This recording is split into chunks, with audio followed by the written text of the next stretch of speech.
Premo Atso Peace 104.3 FM Sunia Shmaima Yamamunyana and some ahodo ayabwa no my gun mu and a weya sinkonya edebesomo Kasebwe echan ho dia fa hello 101.5 ye dum elk mase yaba enkra hase ya okay 101.7 and 800.9 ye nyina wo ship house e wo Abeka Junction Ghana ha any amano ni radio stations ahodo pi no mu nyina akabom efa Kasebwe ato apeti wiase amade shepia nkoma wo mo enye bi atie ena wian nsemo ede somo no nia edimo akoten ebini Omampani John Dramani Mahama Akan for Krobia Sante Kotokohine Ekwanya Bokon sensemo faso ate esim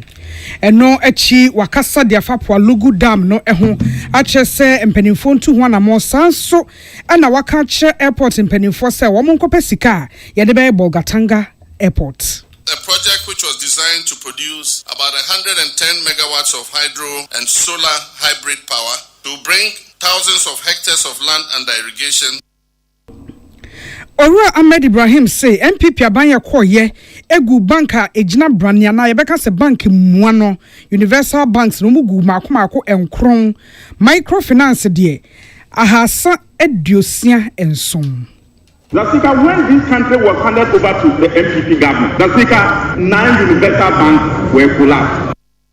Yebeko kumase enano pay asem ya esi ye wo kejetia PZ say akwakosi sen ejana fedi adum kra anase edaso eyefosene ewo ase na adwumayefo wo Ghana Railways nso ena etiemu say afedie yoyi adwuma no enye so mu gina mnabofo achikeke wo mu gina mnanum akase ebetwe anwegu wo so asie wo mu nti aban etwa ne nimehwe won. We don't have the infrastructure to generate enough revenue to pay ourselves, let alone do maintenance works. Na yedru sahwin so a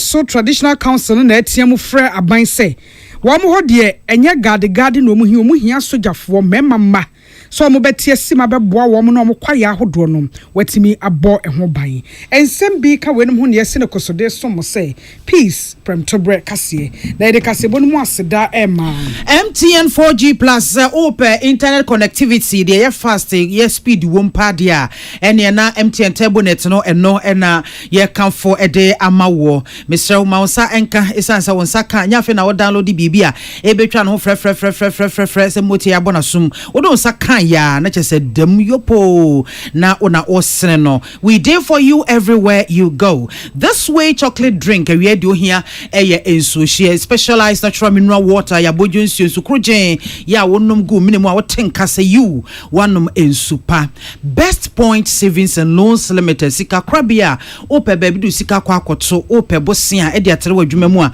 mesre wa anya hotoso e wo mu wo mo beboa ama wonsaka usika da ho so a woda obeda ama woni ekom nyuma koya da roma na wiei wo muta yechi na ye de kasebo no abesom akenkanfo eyeme maame biama kwafo mene gaganto lady ohene wa kasebo ahene na afei nana ya kunedu Afrika sebonu munsemni omampani John Dramani Mahama guso ya wobo aprode de da sina no aba no ayeto ya omamba to ne bummo babeye mampani ne ho na probono de no akọ atifi amo akokasa de afapo alugu ho a wo chese baabi apo alugu woni de omo ye wo ho no ehia se wo mutimi nya dam kese multi-purpose dam a yebetimi da ye niema hodo bebre enti waka kire sikasama so ye ne sem wo mo nkentire wo ho toto eho niema sebe ya yebetimi edi dwuma bi etese na yetimi adan saa de no adi na big push no a aban ede eba no wo mo benya chefa ewomum omampani John mama se ekokodi mu a ebeboa ama kwan bebre te se kuaye emu ensuo ne akade yetimi abɔ ho bra sanso na ensuo ya eyiri na etwi asai no baye ewo upper east mantamu no yebetimi ede aso ano. Thank you to no asensem ni bi eni. A project which was designed to produce about 110 megawatts of hydro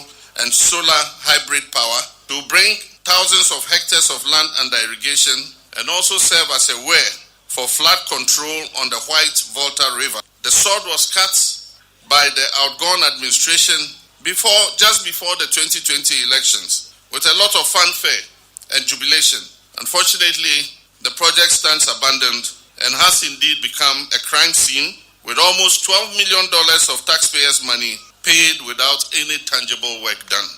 This is one of the hundreds of cases your son, the Attorney General, Dr. Ayine, is studying as part of government's Operation Recover All the Loot policy. I've asked the Finance Minister to commence a rescoping of the project and a revaluation of its various phases for inclusion into our Big Push infrastructure financing program. Enwachi omampani Joma makasa ye fe kwan a enye wo pom ho ho Bolgatanga ekwo boko kwan no enye Bolga ekwo wa eno so enye wakasa fa ho kire se wonimpa se ama akwantufu enam so no wo mo ebre enti aban ebehwe. One of our top priorities will be the completion of the Bolgatanga Boko Pulmakom Road, a critical route that will boost trade and improve access to markets for farmers and businesses. We will also commence the resurfacing of the Tamale Bolgatanga Paga Road, which is currently in a very poor condition. Other priority road projects will link Bolgatanga, the capital of the Upper East region, with Wa, the capital of the Upper West region. We've also selected as a strategic road the Navrongo Sandima Fumbisi Daboya Road, which is a shortcut that brings you out through Daboya to Bonsunu, and then you turn left to the Damango Junction, and then you continue to Bupe, Kintampo, Techiman, and then to Kumasi. Na ne kwakra no okasa ye efa Bolgatanga airport ho wose aban ebekoso adinkita ho na wakampo dia chairman managing director da airport company no say omufrase empe ho akade na sa airport ni ye ba besi Bolgatanga so a enya aban ko adea de eye PPP public private partnership no ebi na aban ene enwumaku a womutu asase mu srade gold mining companies a womantam no mu ene bedi kasubom ayesa airport no. I've also asked the managing director of the Ghana Airports Company to commence the sourcing of funding for the construction of the Upper East Regional Airport. We intend to do this under a PPP model in conjunction with the gold mining companies in this region, since this will allow them also to airlift their gold bullion safely to Accra directly from the Upper East region. Penny John Dramani Mahama ne ena otiye yen sentreni a oton kre from ampani akache salamat kukua pencil amane bo eni yada so ejina mampanyi akache na wabokro bia sante kotoko hino tufo se tu otoso emienu abasopa fa anamuntu ahodo a wo tu sebe ya menteme ho asene pintem asore ewo bokono wo mbetimi akadi atuye na asumdwe afa ne ntomapa efra ne senti ode adesede to afanu ni nyina enim eso momomode ahwese kro bia sante kotoko hina na mo awatu no wo mene no ebe ya adwen na wo maka edi atuye mampanyi di tudwa no chemu ese ono ankasa afa tetefon afre krobia sante kotoko hene ene no akasa adana sepa efa sa na montuo sonko a watu so obehwe aboa ama bokonsensam no yaka ama etuo atwa na sabio asumdua eni kabia asumdua etuo ntwa da no eyiniti e oboke na nan matankonwa ensase so mampanyi sai di tudwa chemu se wonde woni da so mapase eku a womo eho bon sa ntawantawa nyina mu no se womba ebesi nkonwa besi pono a die menhia beka no womo nyina de adwen baako ne akoma baako ne odo ne nkabomu ebe de osia ebe yoyo na womo akaka ne nyina abubom ahwe se womo de yie beto yie na ne womo hwehwe no womo timi aye ama no ayefe. Programs I have just outlined and the commitments my government has made to you and the brighter future we envision for all our children will mean nothing if we leave behind communities that are scarred by violence, towns that are silenced by curfews, and corporations eroded by distrust. What use will our dreams be if they stand on broken ground? What future do we promise our children if they inherit walls of mistrust instead of bridges of hope? A nation divided by past wounds cannot march forward into the promise of tomorrow. We must commit to living above the slights and injuries of yesterday if we will seize the opportunities and promises of tomorrow. Let us choose peace not out of fear, but out of strength, not as a surrender, but as the highest act of courage. na mampanyi amanaso wono moa ofaso eto nkra emedru adehia womo ewo boko mantifi epoye mantamu ese sabre baabia ye gina no womo emprehwehwe asomdwe nyese bia sebe womo ye hufo na mmom no eye ensenchene ya hoden senchene nkabom senchene a womudi bie kwan ato wono ama empuntunwuma afa ne ntoma pefra ewo boko mampanye efa so edeto wom anim ese wom momodin ahwe na no de asiye no wom nya no wakire oman a sabio wo ko anim apema ko anim apra hwe mpuntuo no sede bia odwene ne asimu etwa aba etwa mu dada no ho a untimi emo ho modin anase emo ho so enko da into wasrada ni aba no wo mo mentwam nko na mmom no ne ye nim en wo mo mprehwehwe na emwa wo mo nyina ne Ghana man nyina Yetu akase boyi eso emrase bedwani ya wagina hode ma de hye wo banda abato empesua so yewura Ahmed Ibrahim no kasa no wo kire se MPP abanya no wo moteso de wo mo hyehyɛ bia no wagu so wode ye adwuma na amwanti sika krabia banks bese 9 ena afeso microfinance no 367 ena wogu no na mrase bedwani wo to ne nkase mu wo kire se na ha adwene papa sanse MPP ababetena so no eba ne sika sam emuntoto yese ya na nya dia wo bo number wo mo nkatew na wo mo di bawade enti akoba ne sase no my Ghana sikasem atete apro apansamu a na afei ye kodwom pass ye kwakoto ade a ye bre awonyehia ne ye fam na busua wose esewani asese ye ka kire wo MP atoa so de atodwa wo kire se bra na NDC teso 2016 ye guso ane ye pem ko yenim se ye kosie ne ni akwakoto aba no NDC aba ye dwumade ne sane be ya eba ne sikasam se solid pa na kire se ejina naso nanso MPP abanfro my Ghana benwa kese ne pepepe en wo mo shase se sikasam no wo mo toto ne biada wo mo toto ya ma kire se eye pansampa enti akoba ne sa na afei ni aka ne se International Monetary Fund impedifo nchen en wo mo kwase wo mo kobro besia mrahye bedwani wode sanse bo nyina to dwabra na wo kire na dwene afa ne 2025 budget ne ho ne nsam ne ebini. Zasika, when this country was handed over to the MPP government, Zasika, 9 universal banks were collapsed. Unibank collapsed. Sovereign Bank collapsed. Heritage Bank collapsed. Zasika, 463 microfinances, 367 of them collapsed. Zasika,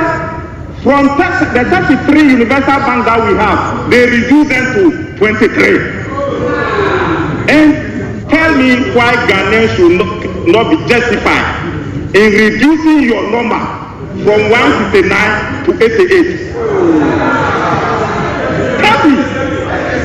Tell me, 87, 87, you see, Ghanaians gave you 169 and gave you a very good, and you collapsed 9 universal banks, you collapsed 367 microfinances, you collapsed about 50 insurance. Who will vote for you? So Ghanaians are justified. Yamrashe bedwani ya wagina hode ma de hye wo banda abato ampesua so wato aso akire se Ghana ye sika sam tutuye nkoye enti ratings e banyina no ya na ye wo fom kra. We are no longer required that the House Finance Committee will not even consider any financial transactions, international financial transactions. That's going forward. I will go ahead when Standard & Poor's downgraded the national government as a country. This solution downgraded us. That's downgraded us to the point that the president of Ghana at that time said we must set our own marketing scheme. That's students who go to school. The same marketing scheme that was President Park, President Miller Park, President Ford Park, President Mama Park. Because we should change. Yes, we are what we do. Then we do the thing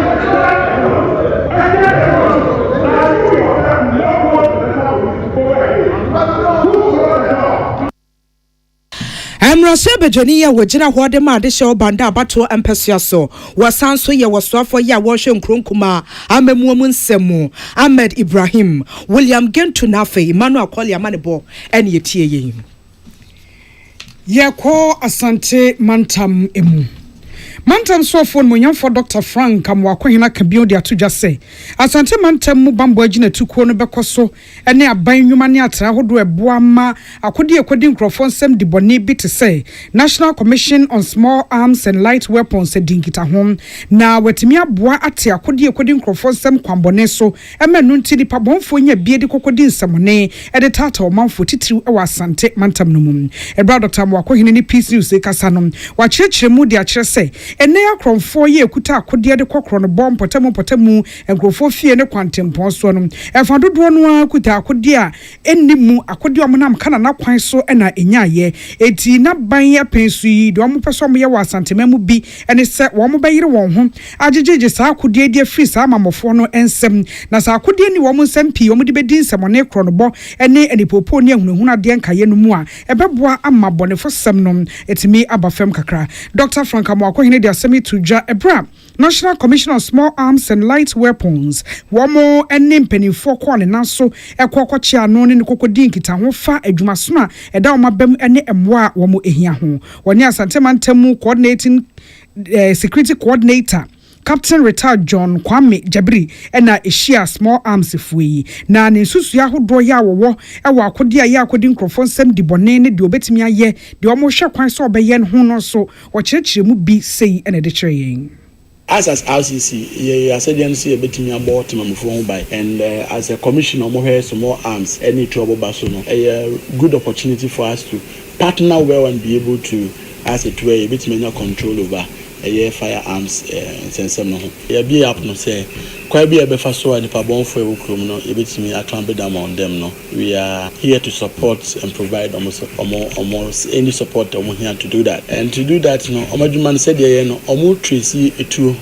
two aboba ene omo a ekodi omo nsema omo didi omo djuma but say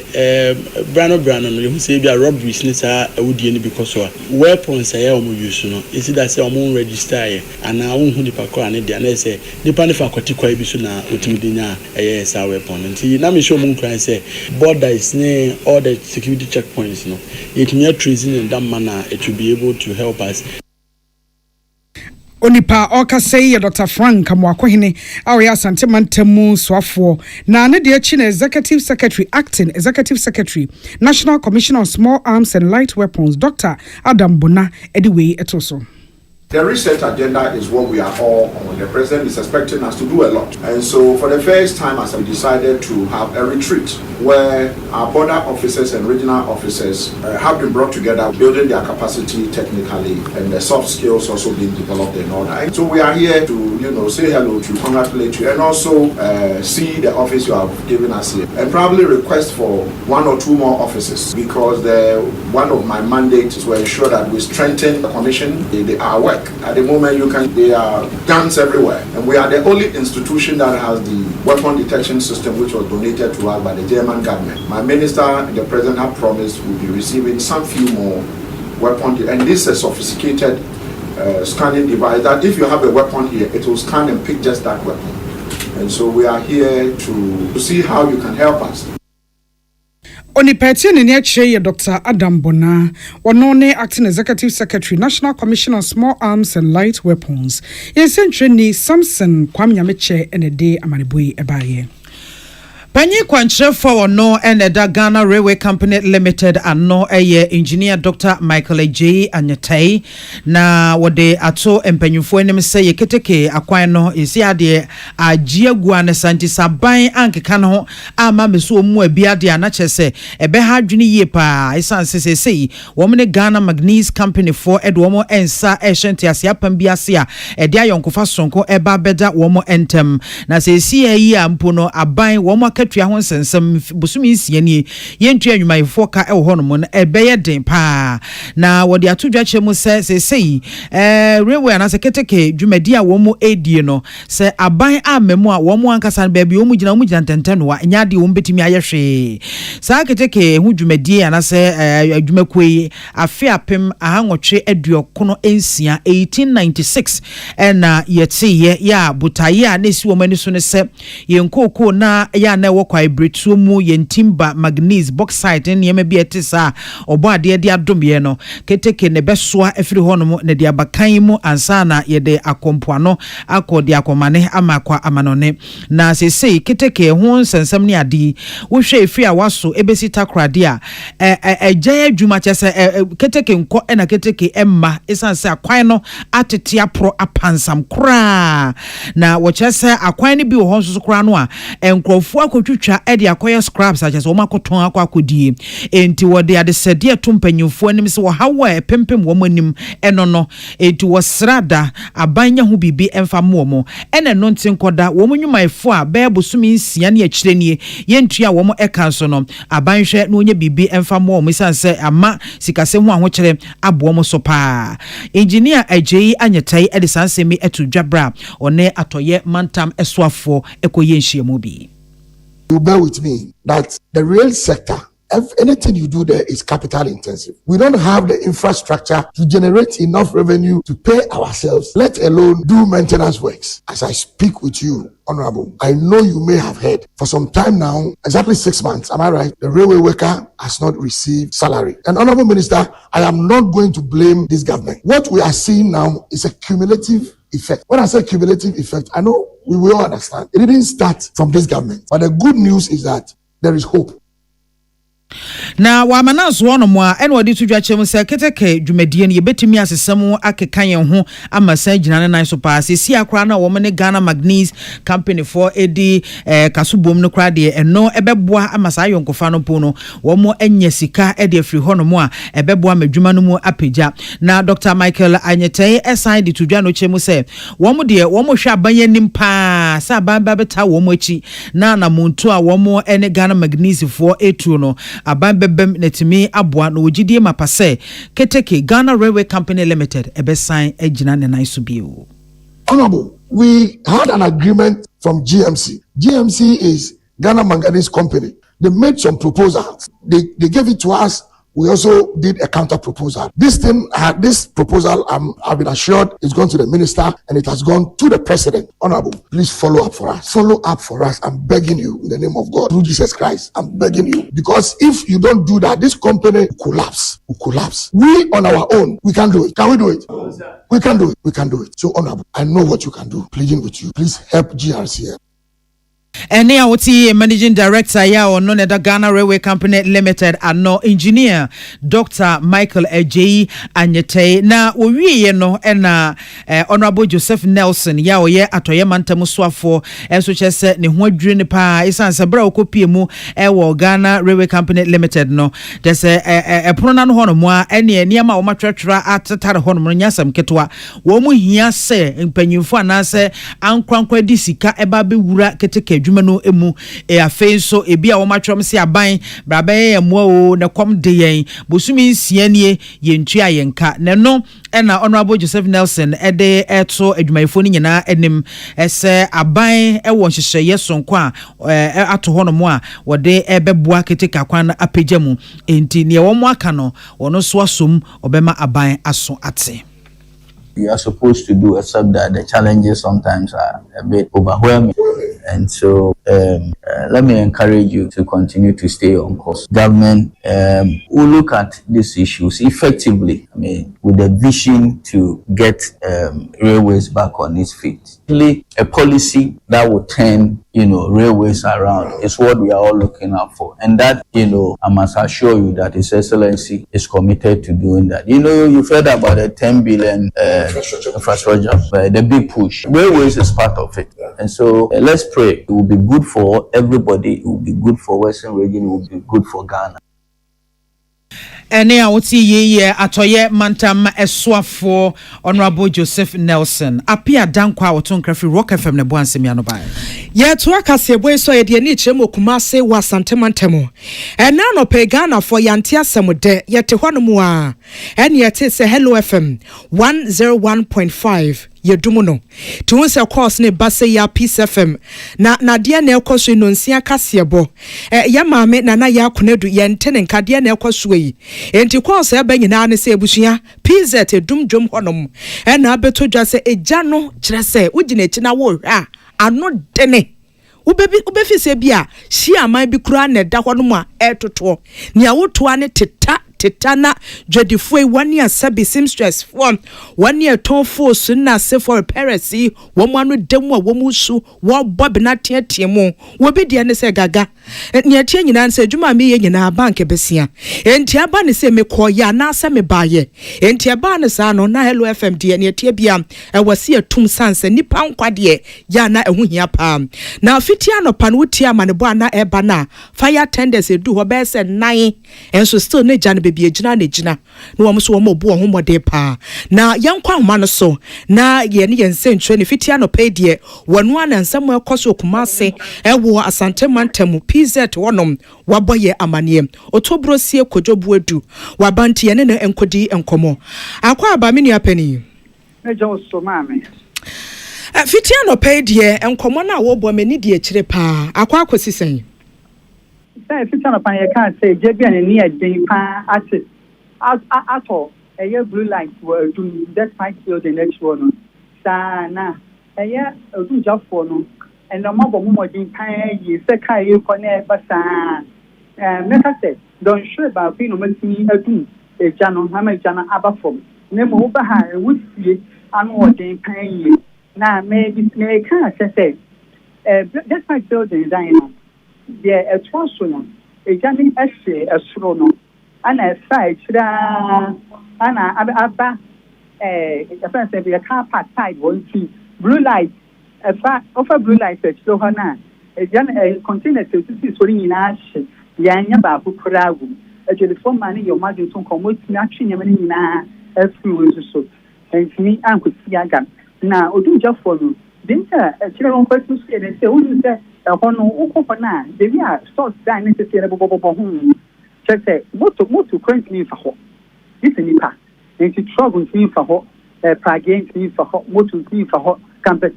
fire tender ni for ho it's na ama etum no aye den pan yi fema extra ko ka abo sign store abo sign bia any central market ni fidi hwe no ma dan ni na swashe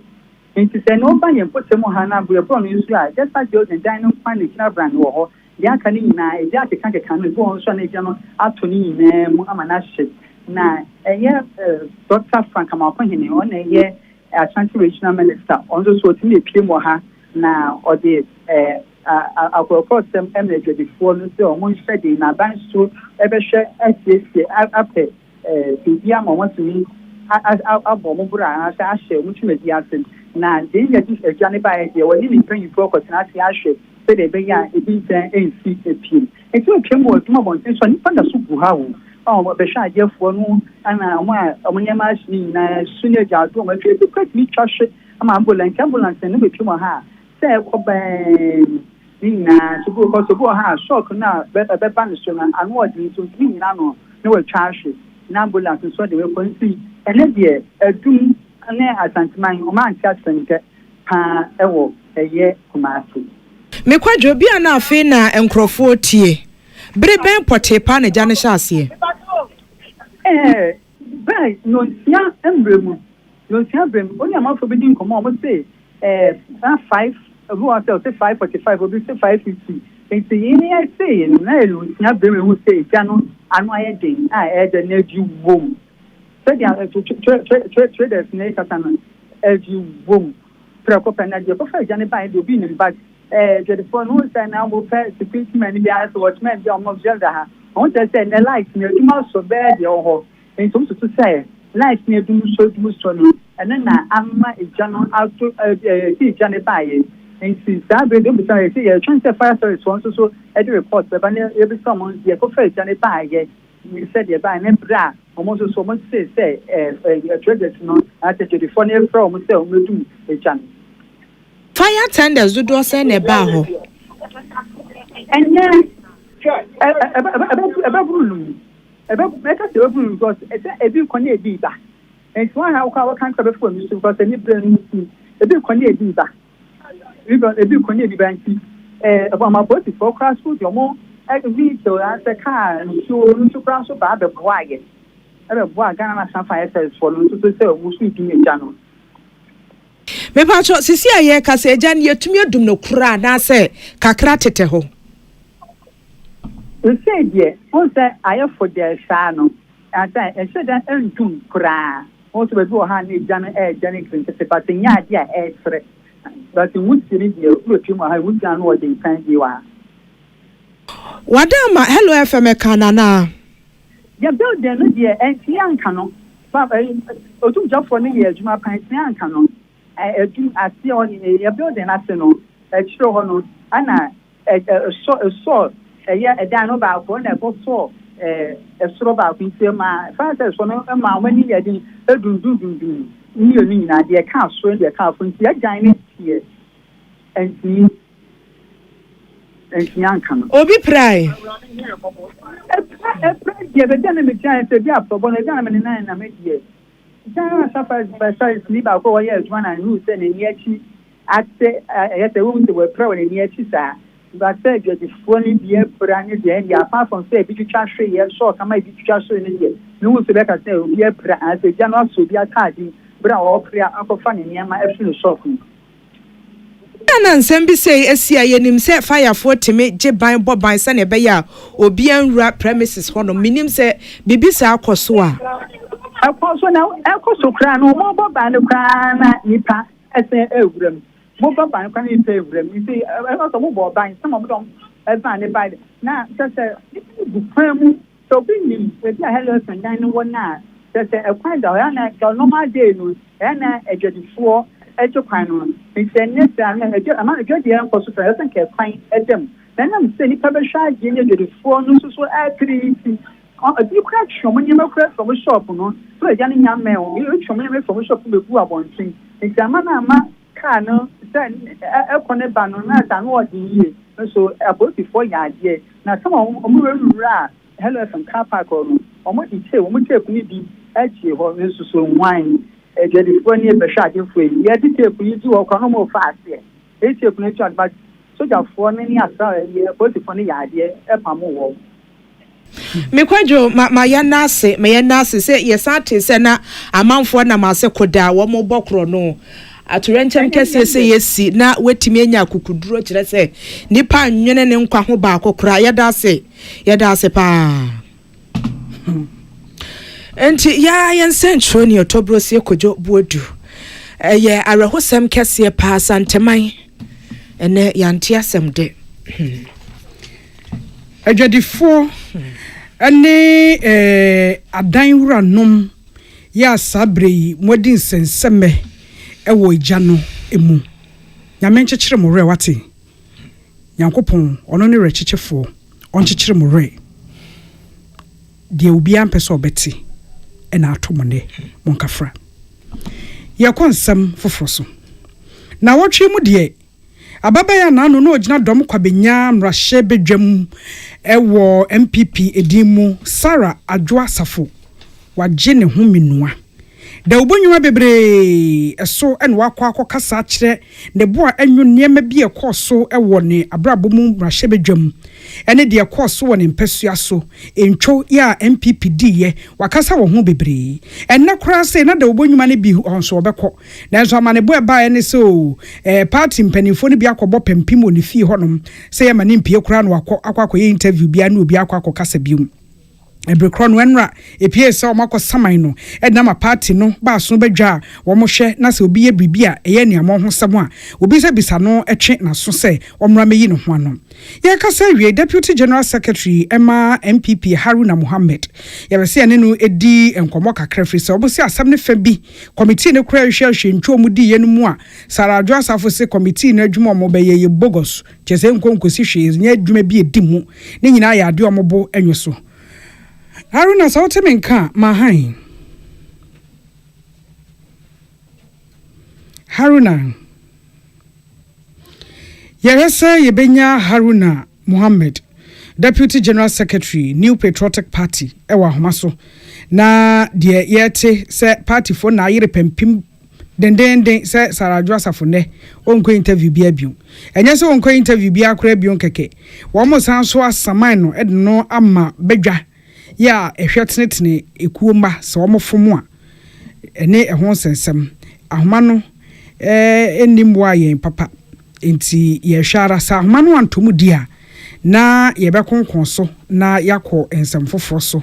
aba okay benya ne tiɛ sɛ afei de waba Haruna so te men ka ma han Haruna wote men ka Debi yɛntimi ni sa nkomo yi yɛde bɛkɔ no nsia kase boso everywhere na yɛnto asonko ensɛm foforɔ emu na sɛhwi nananom atena nkonwa ya katachie kwasi bu mankama ya otoso emieno ɛda wɔn ano ɛna wɔn aka bomo ɛde nsɛm bi ɛtu dwa sɛ aban amamu ampasrafo amɔmɔ ntu wɔn nan amma amehwe sahwi nananom atena nkonwa ene aban wada nanso na egu abonten enye galamse nkoa ena edi omenyewu enye galamse nkoa na ese wo meyi na mmom kwaye bretuo yi a yeja enua kase ne ade egumo no ena enkrofo afa mra ahye wo nsam ena kyese wo ma betu agu kwaye num ena enua yi wo mu bu no benkum ni fa kyese wo mu hwe baabia na no wo kyese aban amemu a ebe ha adwen na we no enye nipa teta bia kese asrafo no mu hia won is a memama wo mu na bamu a tumu se ni ayeden pa na wo mu gina so friends entwefo ehia mu ema na nakwasi jaben ya wotoso emieno abesehene ya wo sawi yoso ena wo gina nananom nyina anamu ena ode atudwache mu se wo mu a enam kwati kwan so ababa wura kwaye no mu a wo mu ebunua no wo mu ba nwo mu kwan na ebo wo mu akofa matwofo ya akodi ekita wo mu nya akodi eketoa enti chese pinte bi kura fa ho abam ama memma miensa wo mu nyina atoto eno eda nchen so a chese aye pinso e wo pom ho no mu a asemi wo chese e wa prosifo akache a wo mu guso a emu ehwehwemu na jaben kwasi jaben edi tudwa no chiremu se Forest Service Division womo ebo ban edema womo guards no just womo ensantimi sa metwomanfo no moden e na kodi okita womo no enya asem keto akora nti womo sere sa ban fa srafo mra isanse nua no se di womo bu e wo Western North Mantam no mu no tan kora keke Yehu se nkrofo a won nam mra kwan so a wode won koko asesa chinso awura ya kwaye mu a wo bunua a enam mra kwan so fa kwan a wo fa so bunua no so enya ne nketua mo eye na akase so wo bunu commercial basis eno nti ena amaya free nkrofo ya wo bunua yi enya nkrofo a wo kose okosa akwa oya ho bi a wo free ba bi na wo ba wo boa wo ho yie okutatuo asekan ene akode a yentimi nso ha no eno nti na wo se yema aban asoti na ono nso obeboa yenim befe se aban ayi nkrofo se won hwe ya kwaye emaye nkrofo ne ba wo ma won sapan akodi ekuta oni ahombo a waye no won a ehwe kwaye ne so na hoodin enduru amekire forest guard any tiofo a ogu forest nim wa hoodin enduru yesre aban ma ya asrafo yese soldiers for won a wo hoodin woni makoyi na o meboa sehwioso na ye mo ya kwaye ne ho ban na to aso no di tudwache mu se kwan a wo mo efa so ebunua e wo pom ho no mo nananom entimi ntena se enfo mo sanhye wo mo damri fam enye hwe ha wo mo esei ye japade ankasa e japade a ye jato no mo amada chinchirima no wo mo esei ne enei enti nananom ehye se wo mo sere pa sani mo anim ye aban enye bibi emfa ho emfa mo wo se timber contractors a okuta mra kwan so twanua na yenya royalties e ya hemfo na e wase no yetua bi ema traditional council aban so gene tax enti me bisao sesi a won nam tumi kwan so e twanua be den na ban nya ne tax be den na ohina nya ne royalty be den na sehwiman akoso okun enye yewura kwasi bu mangama katachie ene na hemfo kon obi oti sewi oso asase so bia obi o Ghana bia no okun eye ne kon enti awie yesre omampani yesre yewura ne na hemfo yensada yensayem yesre no o ma ya asrafo wani edin asrafo wotime kun ebize nkrofo na eba no wo makwa se wo bakwa ankasa wi oso ye ne edin pa kia pam wo oba wokuta sekan atu a yehu bi da yesre asojafo ne ba wo moa wo ho yie yesre se o ma ne nye kyeyim anka ebenya na wotwi mu a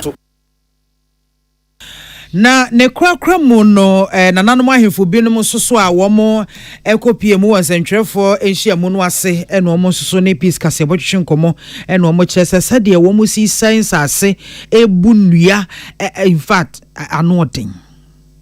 Tisi se besra abai no se adamo bi o so ye no de boa ye ne forest ni tumpo ye hwe o meye mai forest ni de ne enim ne se first no na ye companies ana eba no ma beje ana obi ba for concession ne ye de ama no but se ade ehu ne se illegal operators atia pese wo enti eno na ma sesi ano che se bibia nkoso wa ha ubehu na we yabo awuram ubehu na we yabo awuram sesi a meme ho se wo ba ubehu a de ekoso wo ho no enye kora ti eno na ma ye stress aban ne meboa. One of my community say nkunya chinso operators amokogu forest ni miama ko ho no akoya announcement de ni nya kora illegal mining e nkunya forest ni ko aye announcement.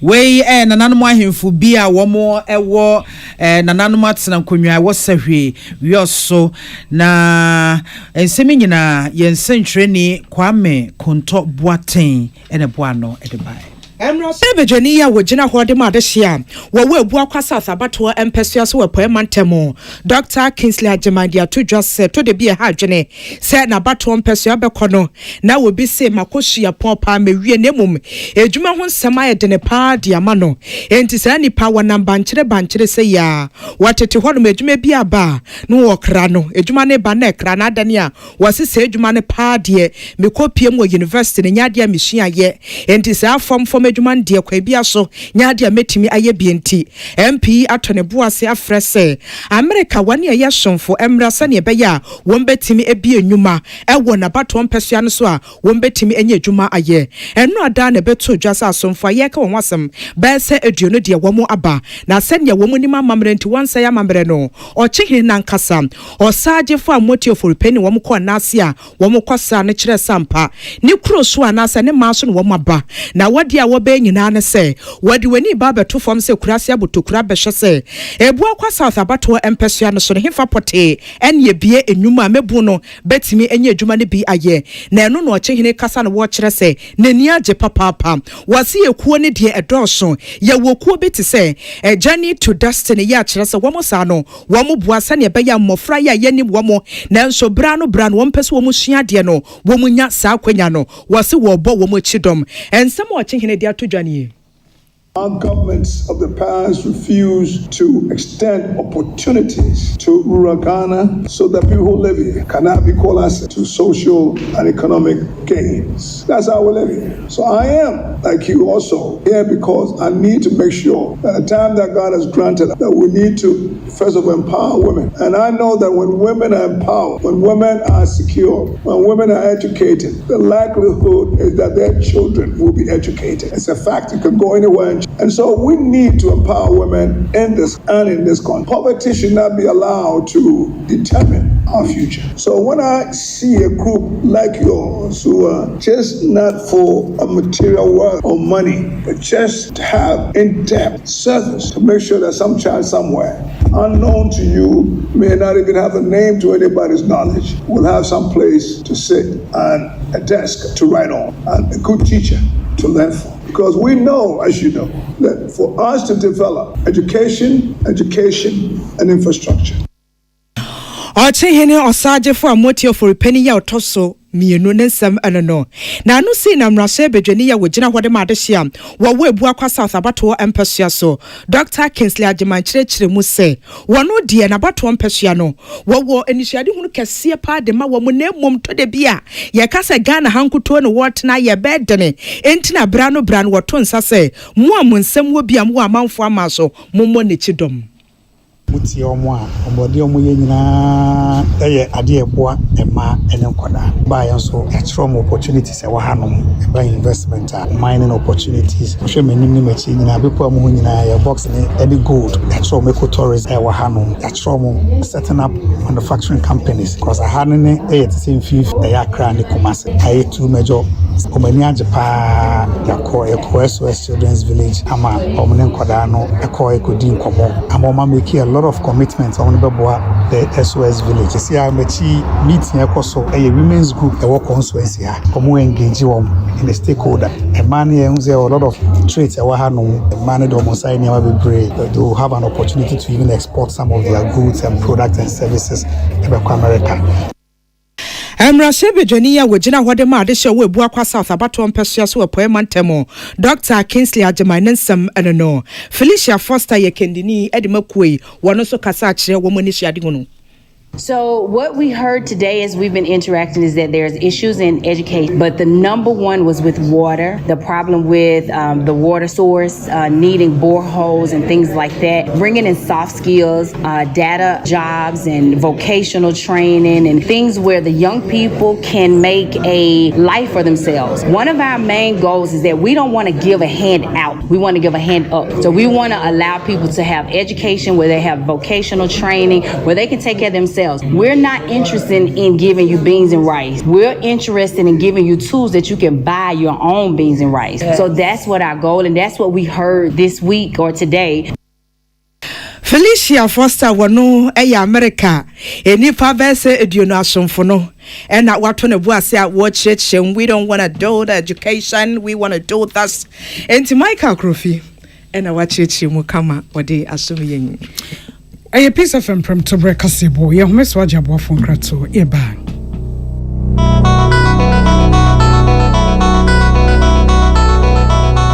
Peace FM. So I come a show, and I bought periperi, the Bronican hard burn one. A dear necessary, that's how yams were Tim Swear. Woba packing a farmer, Martin's liver salt, a chinaquay and tem, as she and Shagu glass more at a Martin's liver salt, no back one, no dear goom. Ubahun say a who a glass in the moon, now one no. Martin's liver salt, you an orange flavor, and a bacosia plain. One more of Hobato, Nemum Edina no, now home to war, who doctor.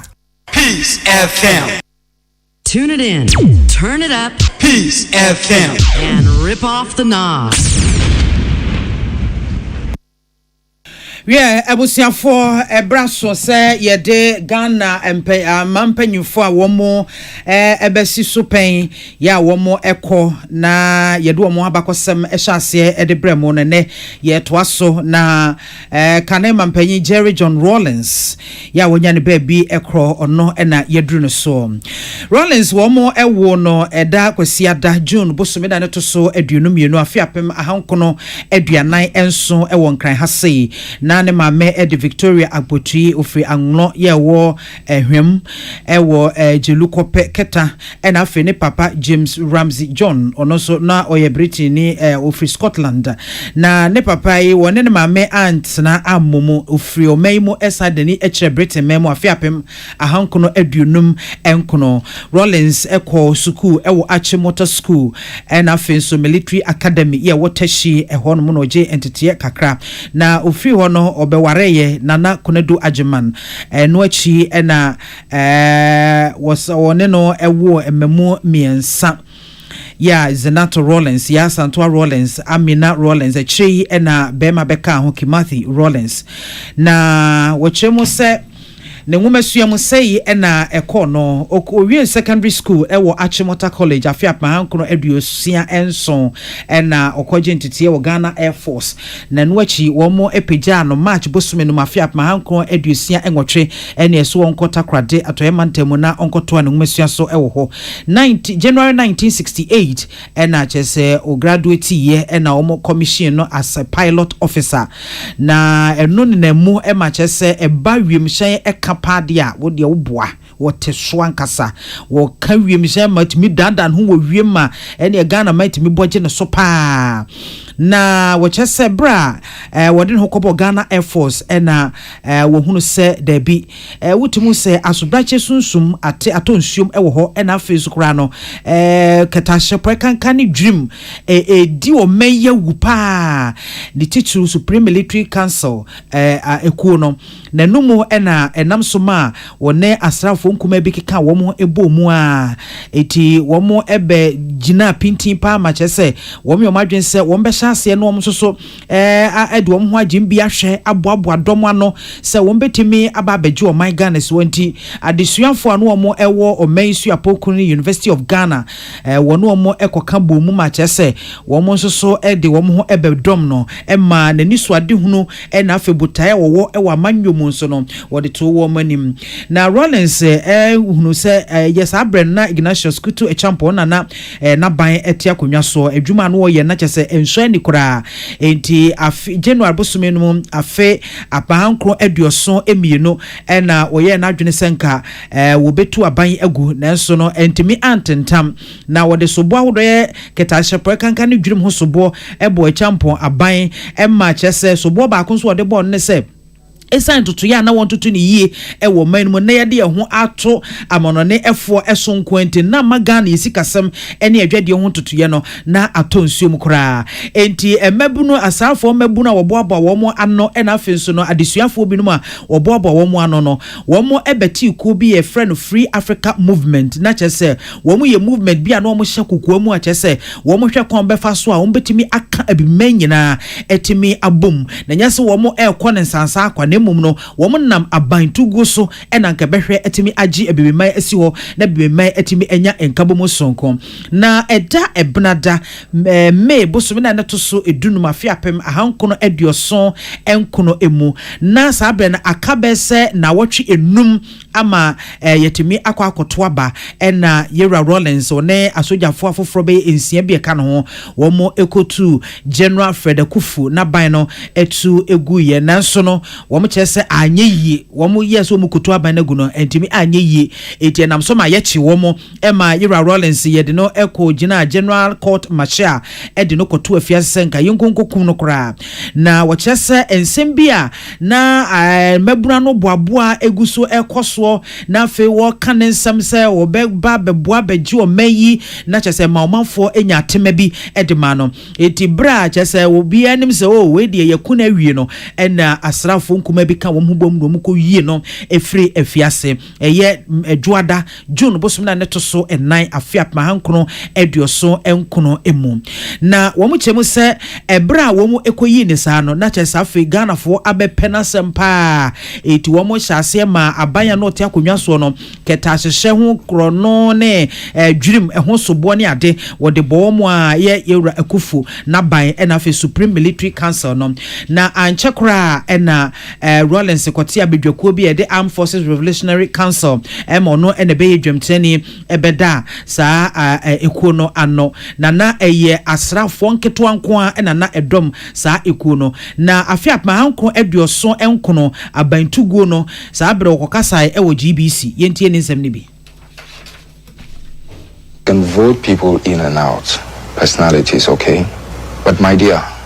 what we need to do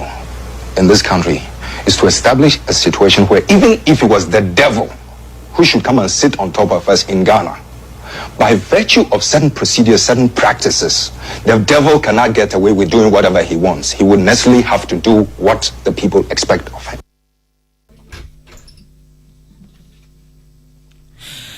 We Lieutenant Jerry Rollins nene GBC afi apamahankro edioso enkono kuno emu na wowie ye no na one ni AFRC womo ebedi o mine so be se nefu amakomako ha ene edu emienu na womo ebedi sa nei ene womo hunu se ketashe pa kankan dwurim bia ekoso no na enya asem keto akora enti no womo hyase se asrafo na edimu akotene ya sa ketashe pro kankani dwurim ekoso ne ade amampanyimfo a wo mabetena so ko ne ade nyina no wo mo yesi wo bekum nyina enti General Kotai wo mo ebonitu okun no Joy Amedome wo mbonitu okun no Roger Feli wo mbonitu okun no Utuka ono so mbonitu ekun no afe amampanya dadafo miensa ya no mo ka ho ye echampon ekufo ena kwasi Afrifa wo nyina ye bomutu ekun wo mo na saa enipakumi ne Ghana abakosemu yentam kese pa wochiremu ese womo eba amanyosemu basabasayo ene ade a eno so hyase ekoso ho no saa bre nyina na Rollins na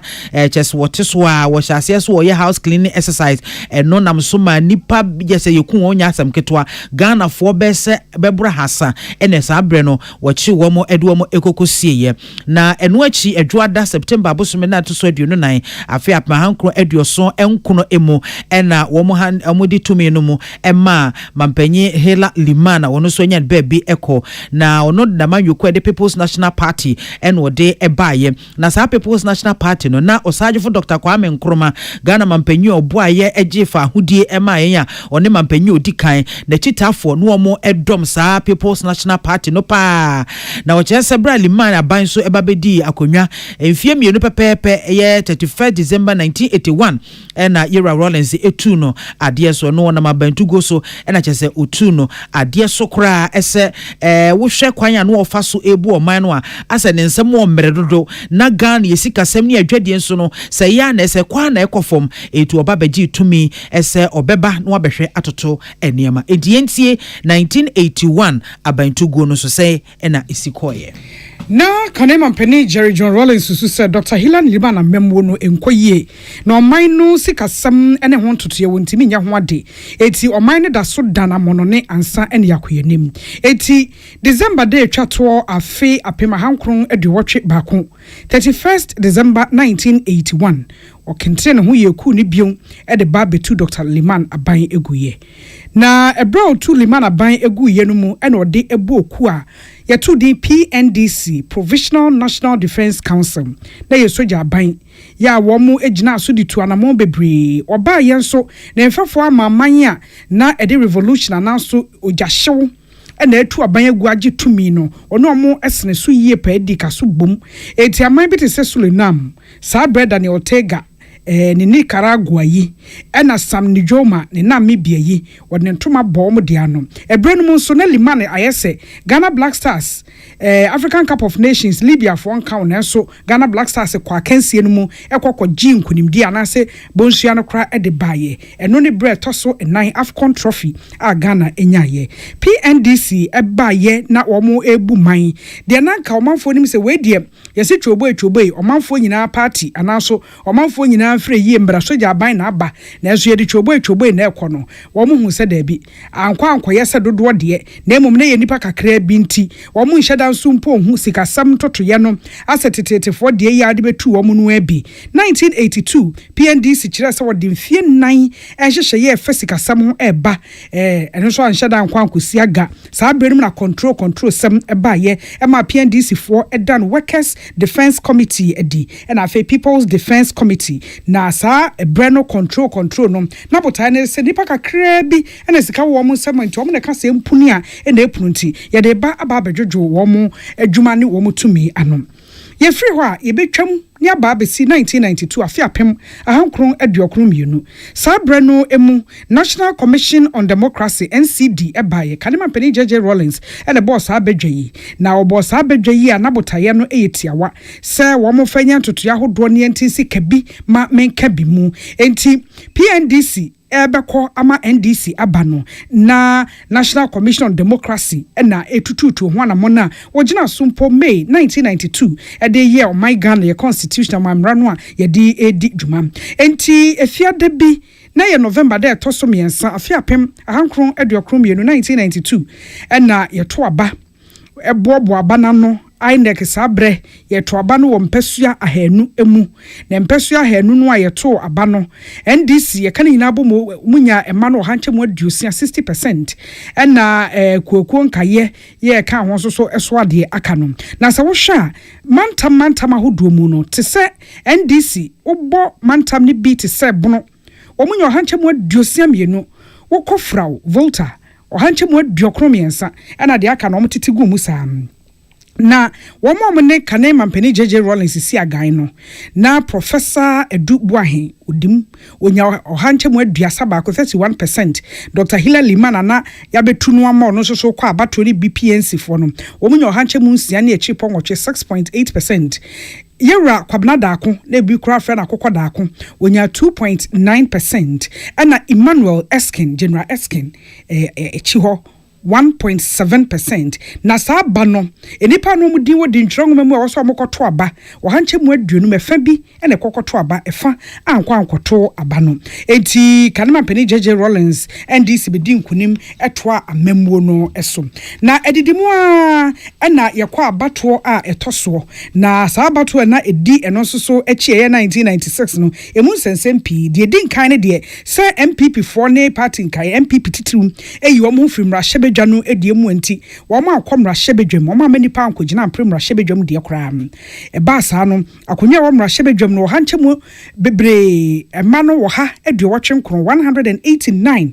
ene kwaye NDC dia ena de aka no party no aka no echefaye enti 1993 January de tosonson na ya wada ana kanema mpani JJ Rollins swaye eba ye o mampani kabi mamen kabi emu na se ye pagye ho na ye kɔ afi apema hankron aduokron sia 1996 num emu a na no so ye to aba saa abato ne de na ensesa kakra abamu nipa no mudin wodi ntrongo mamu ye opepe enkro ne achipo mienu 9.2 million na saa enipa yi no mudi wodi ntrongo memu no ne ye to aba no e wo ba bia to aba polling stations no empim dunkro 19,000 na sabre na mu na ekwaku ye nshaban ase abo aboso gina brane enti yenya network of domestic election observers NEDU no mo so edi nipa be se empim 9 ne akire ebo aba ye beto no echi se bibia be totin ebre na mu so no man abato adwuma ebo bedwa bi te se interparty advisory committee IPAG na ema party for no kwan ma wo mu edi won ho nkita ho e de hwe abato no emum ampaniampa ne nuaneampa 1996 aba no ye de hwehwe so ye to aba no wie ye so kanema mpani JJ Rollins ha ne di nkonim na saa bre no na kanema mpani John Ejekum Kufo wo mate Great Alliance na a New Patriotic Party for e de do amontoma ebo People's Conventions Party PCP e de ano Emma Ombeye Great Alliance eno so antimi anyina bia sa efi so antimi anya fapem ne asem bia na echeche ema enu nti omanfo beka se ye gina no so ne ayemua ne ne NDC aban e de afe so etien fen kɔ ye mfemra ene eto aba ewie na NDC esan edi nkunim sa aba no kanema mpani JJ Rollins nya wo hanchemu aduonum enso 57% ena kanema mpani Kufo Unya hanche mu aduanan 40% na se wode toto 1992 dia no ho a na ensesa kakra abamu we se so asantememu epoe mantamu fa baabi ene Greater Accra mantamu fa baabi ena MPP nya adwa no dodo pa baabi de se fra mantamu esei NDC sa ma ne bebre ye to sa ba ne wie ye NDC mrahye bedwam akonwa na ye wo ha aduasa 134 ena opposition MPP any opposition for ni nyanya aduosia na MPP die wo mu ye aduosia 60 na ebra ye to saa ba ne wie ye na ye di rua 1997 mu a kanema mpani Jerry John Rollins osai na wode edi ade ni mpre no so no sei enu so afena mu isaye. I wish to commend Mr. J.A. Kufuor and Dr. Edward Mahama for their contribution to sustaining the democratic process. I am very pleased that their parties, namely the NPP, the PNC, and the PCP, are now represented in Parliament. Honorable Mr. Speaker, the NDC, through its representatives, numbering 133 in the House, will strive to maintain the best possible relationship with the 66 representatives of the minority parties. Ladies and gentlemen, we seek to work in close consultation with all parties and political interests through the legislature, and in such fora as may be appropriate for the sustenance of dialogue and goodwill. Honorable Speaker, fellow countrymen and women, and on my part, ladies and gentlemen, I pledge once again to do my duty to all my people in this country and to ensure that our administration will be responsible and very responsive to its onerous tasks in the spirit of love and truthfulness. My brothers and sisters, once again, I thank you most sincerely. May God continue to bless this beloved nation and each and every one of you. Yes, I see dear. Say anyway, better. Na aye na no mpanifo asem mo kan ye se ewufo tachere mampra ne frati asefo kane mampani woni ye dinkra de daada ya woko na chese brofo no de ofri kan ye no ne nkwade asusa brofo krogin eni aye ti ye mampani a ye si kabi mamen kabi mu oboni be kasa ye Fourth Republic yi emu kabi mamen kabi mampani a wodi nkan Jerry John Rawlings ne ena yete ye no aha ene ye deprem tobre kase bonisi enkomo foforo wo ho nanso ye de beba ewo ebre foforo emu midin nana ya kunedu mene gaganto lady ohine wa kase bo ahene ena afei mame biama kwafo Yadi asine ni kabiema MTN, we dey for you everywhere you go. Osi upe internet ya edem prong na ohaubia eni echredia. MTN tablet noa ena echo enoa ifuna ba ni edi enoa. Ya what this way chocolate drink we do here in sushi specialized natural mineral water abujunsiu and a best point savings and loans. You me kuya daroma and we wo mo boy chidom me de kasebo no ebesom. Yada mu nyina ase anything. Tune it in, turn it up, Peace FM, and rip off the knob. Peace FM. It's what ye, the piano mia wo phone. Aden, omotu ya okana. Ani oma. Say because why you sue me MTN no na me nya points no more. Na me to me the points ni nya airtime, data, ne discounts for shops, any restaurants. Hey, inti wenti na de bia eye mu mia mu phones no na mo kan kire yen. Ama yenso ya enjoy bi. Oh man. We dey kill you with enjoyment. Yet the MTN rewards no. Koswa kasa, test it. Now browse the money the biada, na 2 points. I don't know how the bet you watch no. Nya yetiti so, and then ya yeti check kwa. A chenya no price area. And for so be free. And one say over dial *550#. Now what your reward? Sisia, Joe Yanko, everywhere you go. What's in your MTN so? Ago ohimani bo ohimani mamamre ohimati amani asi UTV assigned their baby get the amamre akensi dwumadie strong kwa ya to ne din say ohima reality show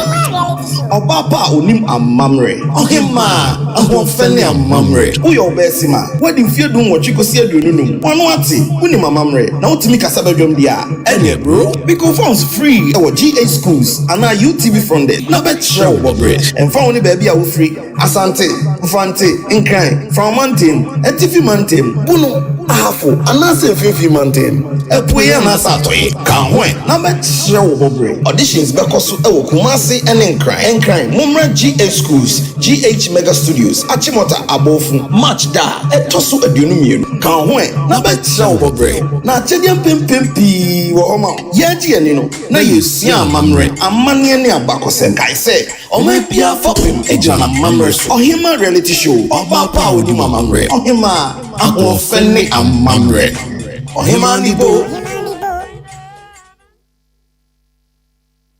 yeah boy oje fo wa hinio edi asema me akuya me kunu ne me ma na yare hwehwe se o maye buhogu ye kwaye test ye nyina ye nya malaria na manya malaria ada we zubere wo mu wonu ukru monfa